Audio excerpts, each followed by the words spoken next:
Hi friends, आप देख रहे हैं फिल्मी खिचड़ी। मैं हूं रूना आशीष। 26 जुलाई यानी कि कारगिल विजय दिवस, इसी के लिए एक छोटी सी सीरीज़ आपके लिए लेकर आई हूं, जहां पर मैं बात करने वाली हूं कुछ ऐसे गिने चुने ऑफिसर्स की जिनकी कहानी मैं आपसे शेयर करना चाहती हूं। और इसी सीरीज़ में सबसे पहले कहानी सुनाने वाली हूं फ्लाइट लेफ्टिनेंट गुंजन सक्सेना की।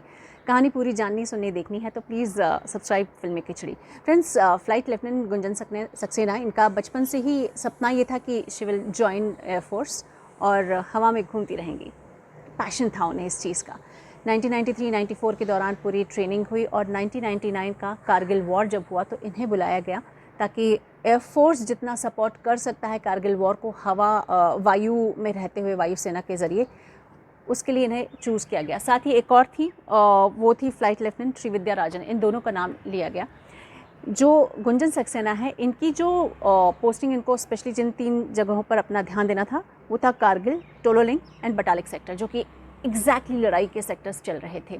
इनको 3 काम दिए गए थे। एक था सैन्य बल को असलहा या फिर सैन्य शस्त्र जो भी हैं उन्हें सप्लाई करना, फूड सप्लाई करना।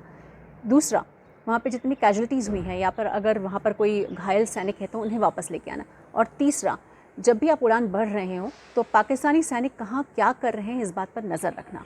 तीनों काम एक साथ। और इनके सामने सबसे बड़ी चुनौती ये कि इन्हें हायर एल्टीट्यूड में चलाना तो है, लेकिन बचते बचाते भी अपने वाहन को चलाना है। वायुसेना में अपने जो भी उन्हें वाहन दिया जाए उसके हिसाब से चलाना है। तो इन्हें चीता मिला। चीता जो कि हायर एल्टीट्यूड में चलाए जाने वाला एक हेलीकॉप्टर है और इनका काम ही ये रहता है कि सप्लाई किया जाए या फिर कैजुअलिटीज़ को लिया जाए। इनके पास कहीं कोई बीच अपने बचाव के लिए कोई शस्त्र नहीं दिया जाता है। तो यहाँ पर सिर्फ एक टैक्टिक होती है जो काम आती है कि कैसे भारतीय सेना जो अपने अपने मिसाइल्स चला रही हैं या सामने वाली सेना जो मिसाइल्स चला रही हैं और जो भी लड़ाइयाँ हो रही हैं उन सब से बचते बचाते अपने आप को, अपने दोस्तों को, अपने साथियों को सुरक्षित तौर पर श्रीनगर लेकर आना, ये इनका काम था। और सबसे ज़्यादा अगर मैं कहूँ इनकी ब्रेवरी भरी बात, तो 10 से ज़्यादा बार इन्होंने उड़ानें भरी हैं। और लास्ट जो उड़ान की जिनकी वो हमेशा लास्ट तो नहीं बोल सकती, एक उड़ान की हमेशा बात करती हैं कि पाकिस्तानी सेना ने उनके ऊपर एक फायर कर दिया था और शायद कुछ इंचेस से वो बचकर रह गई थी, उनका चीता जो है हेलीकॉप्टर। और 6 उनके साथ सैनिक भी उस दौरान थे। इन 6 लोगों को बिना किसी डर के वापस लेके आना और शांत जो पीस एरिया है वहाँ पर उनको लेके आना।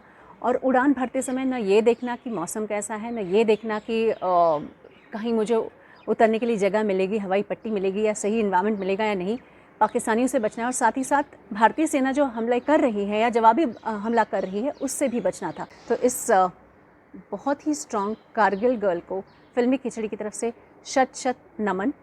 और बहुत फ़ख्र है, ना सिर्फ मुझे, ना सिर्फ फिल्मी खिचड़ी को, बल्कि आई थिंक पूरे देश को आप पर फ़ख्र है। कारगिल विजय दिवस में इस कारगिल गर्ल को सैल्यूट तो बनता है। जय हिंद।